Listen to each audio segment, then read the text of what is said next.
So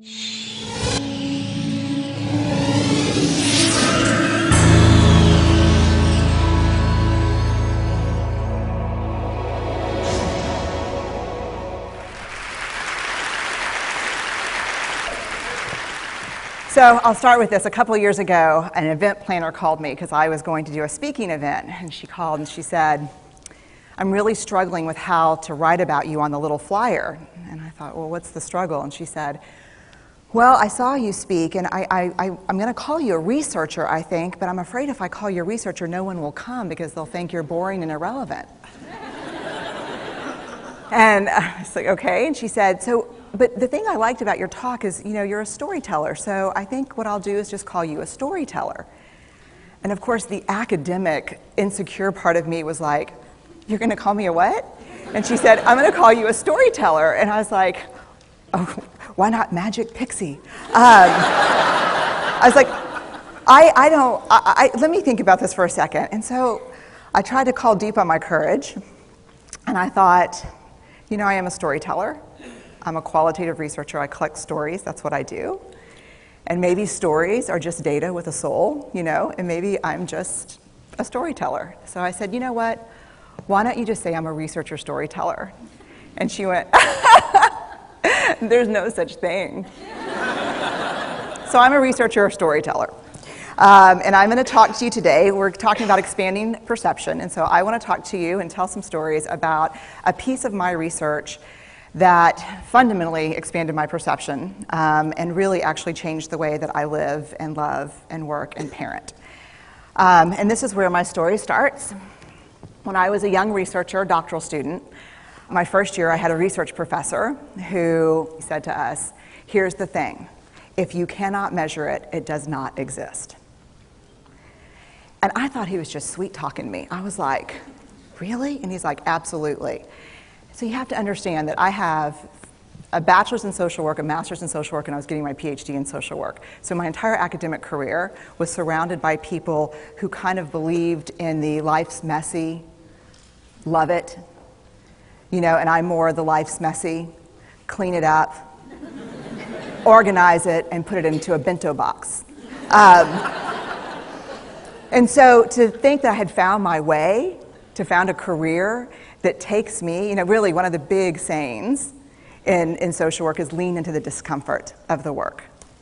And I'm like, knock discomfort upside the head and move it over and get all A's. That was my mantra. So I was very excited about this. And so I thought, you know what? This is the career for me because I am interested in some messy topics, but I want to be able to make them not messy.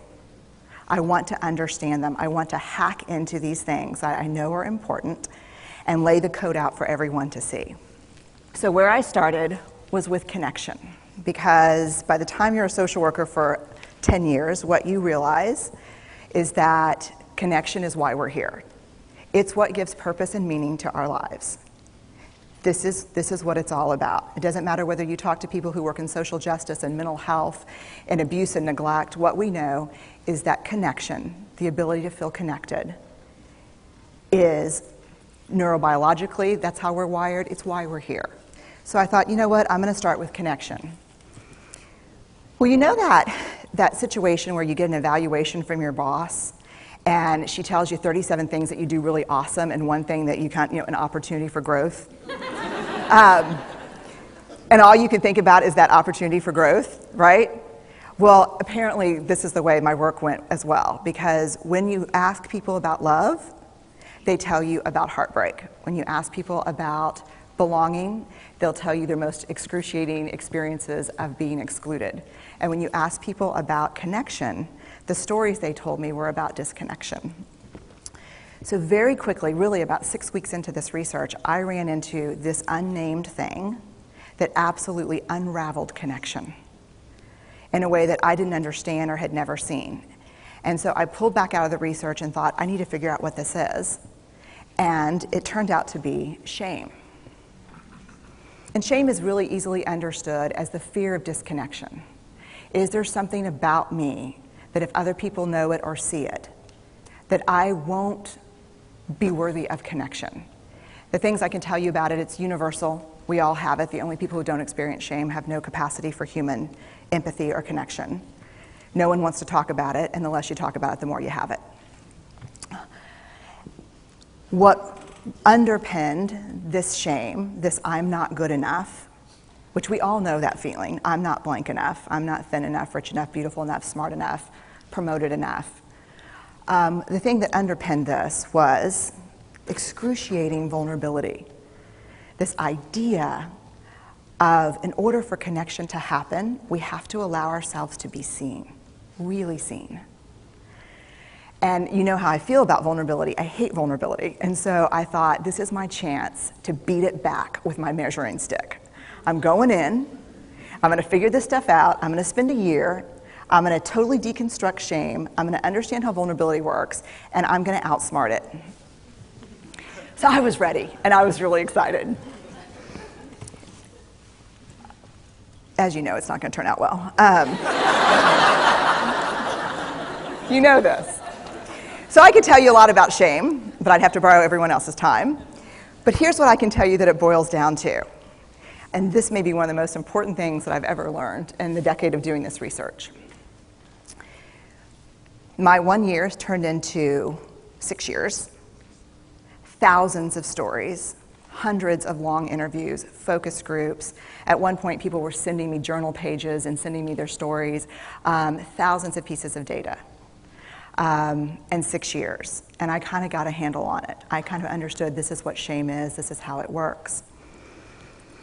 I wrote a book, I published a theory, but something was not okay. And what it was is that if I roughly took the people I interviewed and divided them into people who really have a sense of worthiness, that's what this comes down to, a sense of worthiness. They have a strong sense of love and belonging. And folks who struggle for it, and folks who are always wondering if they're good enough. There was only one variable that separated the people who have a strong sense of love and belonging and the people who really struggle for it, and that was the people who have a strong sense of love and belonging believe they're worthy of love and belonging. That's it. They believe they're worthy.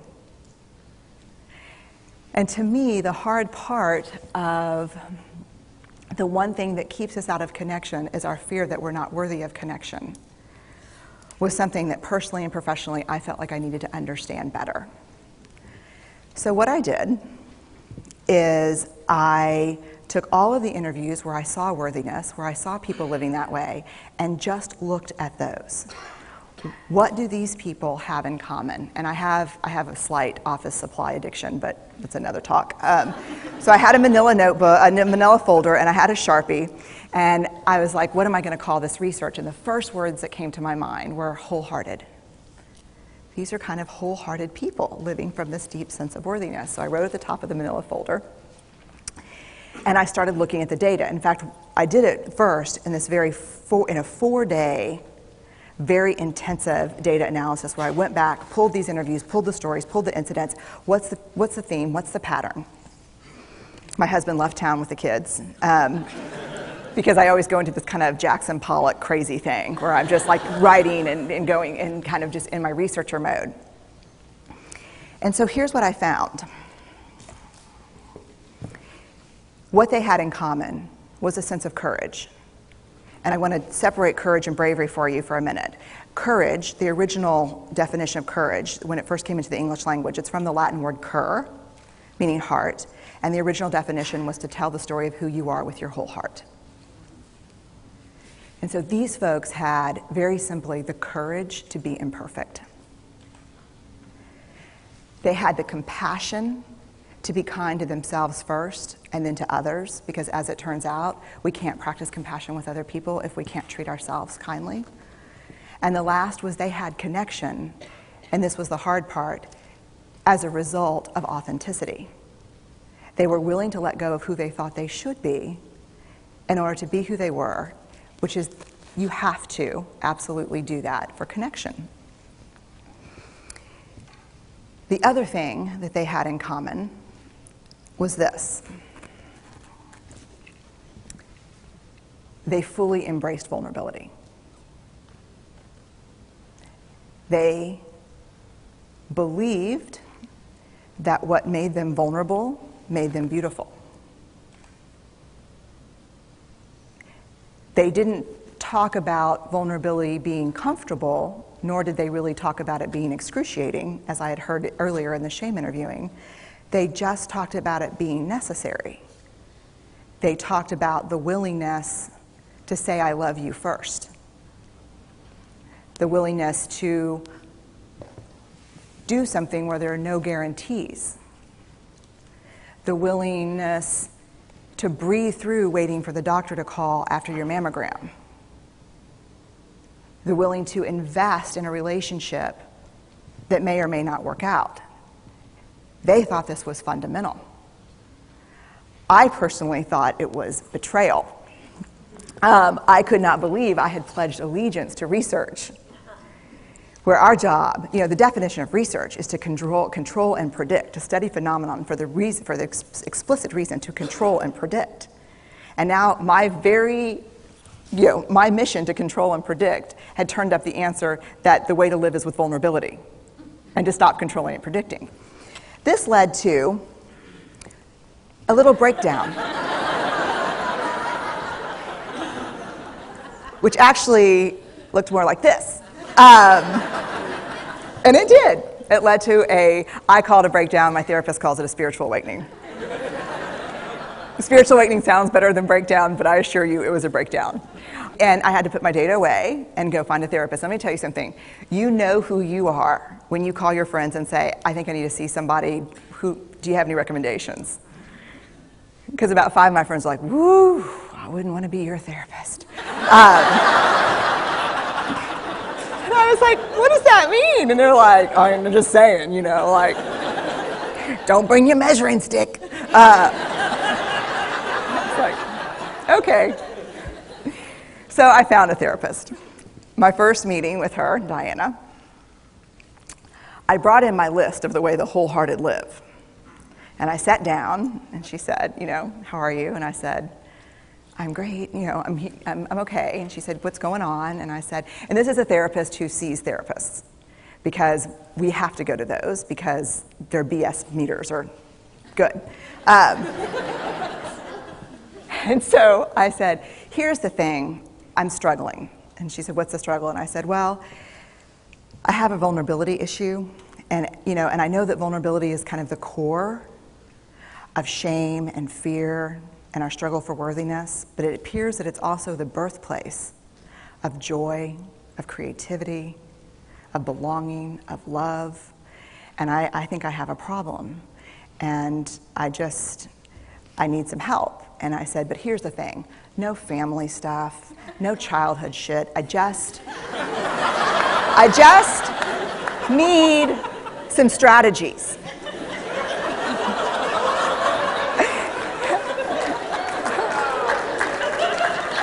Thank you. So she goes like this. And then I said, it's bad, right? And she said, it's neither good nor bad. It just is what it is. And I said, oh my God, this is going to suck. And it did, and it didn't. And it took about a year. And you know how there are people that, like, when they realize that vulnerability and tenderness are important, that they kind of surrender and walk into it? A, that's not me. And B, I don't even hang out with people like that. For me, it was a year-long street fight. It was a slugfest. Vulnerability pushed, I pushed back. I lost the fight, but probably won my life back. And so then I went back into the research and spent the next couple of years really trying to understand what the wholehearted, what the choices they were making, and what are we doing with vulnerability? Why do we struggle with it so much? Am I alone in struggling with vulnerability? No. So this is what I learned. We numb vulnerability. When we're waiting for the call, it was funny, I sent something out on Twitter and on Facebook that says, how would you define vulnerability? What makes you feel vulnerable? And within an hour and a half, I had 150 responses. because I wanted to know, what's out there. Having to ask my husband for help because I'm sick and we're newly married. Initiating sex with my husband. Initiating sex with my wife. Being turned down. Asking someone out. Waiting for the doctor to call back. Getting laid off. Laying off people. This is the world we live in. We live in a vulnerable world. And one of the ways we deal with it is we numb vulnerability. And I think there's evidence. And it's not the only reason this evidence exists, but I think that it's a huge cause. We are the most in debt, obese, addicted, and medicated adult cohort in U.S. history. The problem is, and I learned this from the research, that you cannot selectively numb emotion. You can't say, here's the bad stuff. Here's vulnerability, here's grief, here's shame, here's fear, here's disappointment. I don't want to feel these. I'm going to have a couple of beers and a banana nut muffin. I don't want to feel these. And I know that's knowing laughter. I hack into your lives for a living. I know that's, God. You can't numb those hard feelings without numbing the other affects or emotions. You cannot selectively numb. So when we numb those, we numb joy. We numb gratitude. We numb happiness. And then we are miserable and we are looking for purpose and meaning. And then we feel vulnerable. So then we have a couple of beers and a banana nut muffin. And it becomes this dangerous cycle. One of the things that I think that we need to think about is why and how we numb. And it doesn't just have to be addiction. The other thing we do is we make everything that's uncertain, certain. Religion has gone from a belief in faith and mystery to certainty. I'm right, you're wrong, shut up. That's it. Just certain. The more afraid we are, the more vulnerable we are, the more afraid we are. This is what politics looks like today. There's no discourse anymore. There's no conversation. There's just blame. You know how blame is described in the research? A way to discharge pain and discomfort. We perfect. If there's anyone who wants their life to look like this, it would be me. But it doesn't work, because what we do is we take fat from our butts and put it in our cheeks. Which just, I hope in 100 years people will look back and go, wow. And we perfect, most dangerously, our children. Let me tell you what we think about children. They're hardwired for struggle when they get here. When you hold those perfect little babies in your hand, our job is not to say, look at her, she's perfect. My job is just to keep her perfect, make sure she makes the tennis team by 5th grade and Yale by 7th grade. That's not our job. Our job is to look and say, you know what? You're imperfect and you're wired for struggle, but you are worthy of love and belonging. That's our job. Show me a generation of kids raised like that and we'll end the problems I think that we see today. We pretend that what we do doesn't have an effect on people. We do that in our personal lives. We do that corporate, whether it's a bailout, an oil spill, a recall. We pretend like what we're doing doesn't have a huge impact on other people. I would say to companies, this is not our first rodeo, people. We just need you to be authentic and real and say, we're sorry, we'll fix it. But there's another way, and I'll leave you with this. This is what I have found. To let ourselves be seen. Deeply seen. Vulnerably seen. To love with our whole hearts, even though there's no guarantee. And that's really hard, and I can tell you as a parent, that's excruciatingly difficult. To practice gratitude and joy in those moments of kind of terror when we're wondering, can I love you this much? Can I believe in this passionately? Can I be this fierce about this? Just to be able to stop and instead of catastrophizing what might happen, to say, I'm just so grateful. Because to feel this vulnerable means I'm alive. And the last, which I think is probably the most important, is to believe that we're enough. Because when we work from a place, I believe, that says, I'm enough, then we stop screaming and start listening. We're kinder and gentler to the people around us, and we're kinder and gentler to ourselves. That's all I have. Thank you.